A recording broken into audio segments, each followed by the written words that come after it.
avec un bandeau alarmiste, des traces de médicaments dans l'eau minérale. Dans son numéro d'avril 2013, le journal a fait analyser les principales eaux disponibles en hypermarché.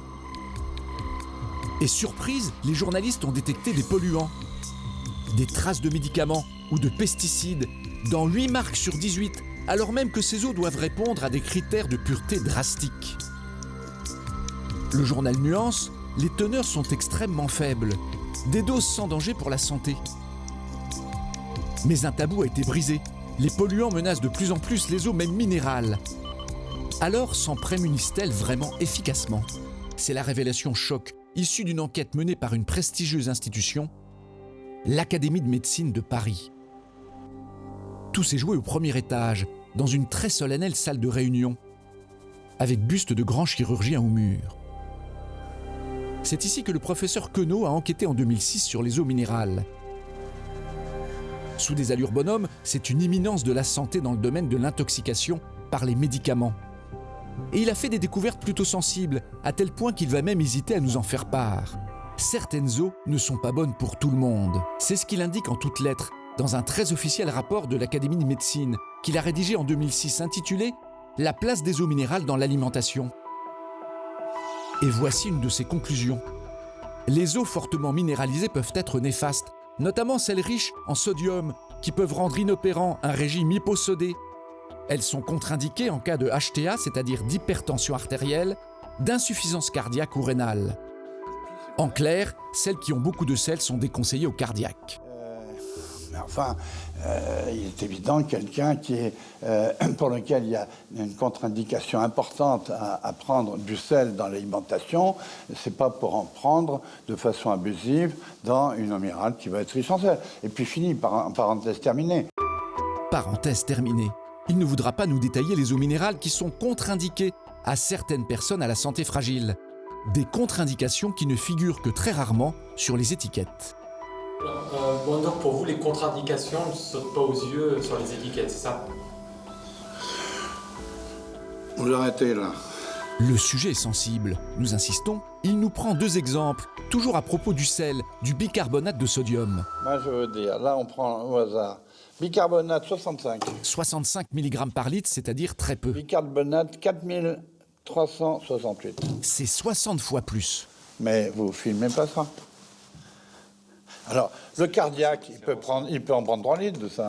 S'il prend 3 litres de ça, là, ne veut pas dire qu'il va mourir, mais il va faire un œdème aigu pulmonaire, il faudra lui injecter des diurétiques, etc. Mais c'est vrai, comme s'il mangeait 3 saucissons briochés plus de choucroute, c'est tout. Patrice Queneau ne voudra pas nous en dire plus. Ces histoires de contre-indications sont très sensibles. Nous décryptons l'étiquette d'une de ces bouteilles, elle n'indique aucune réserve, mais un numéro de téléphone consommateur. Nous l'avons appelée et nous nous sommes fait passer pour une consommatrice dont la mère a la santé fragile. Elle fait de l'hypertension artérielle.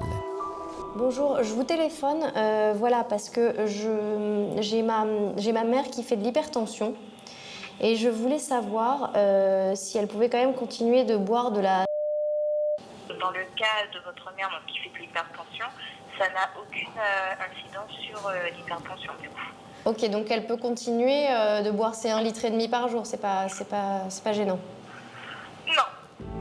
Aucune contre-indication, vous avez bien entendu, même pour une personne hypertendue. Un conseil à relativiser tout de même. Car nous sommes allés rencontrer un autre professeur qui lui aussi a travaillé à l'Académie de médecine sur le rapport concernant les eaux. Il dirige le service d'urologie de l'hôpital de Nancy. Son nom, Jacques Hubert. Et lui ne mâche pas ses mots. Il affirme que les marques devraient indiquer les effets indésirables sur l'organisme. Car certaines eaux fortement minéralisées peuvent se révéler très bonnes pour certaines personnes, mais aussi contre-indiquées à d'autres. Encore faut-il le savoir. Donc, et le sodium, ça peut avoir quand même des effets néfastes. Donc ça, c'est une eau qui est très bonne.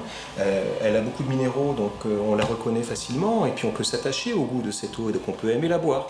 Mais il faut savoir qu'avec plus d'1 gramme de sodium par litre, c'est une eau qui peut avoir des inconvénients chez les gens, les hypertendus, les insuffisants cardiaques, les bébés, les femmes enceintes éventuellement, enfin tous les personnes âgées qui sont un peu fragilisées.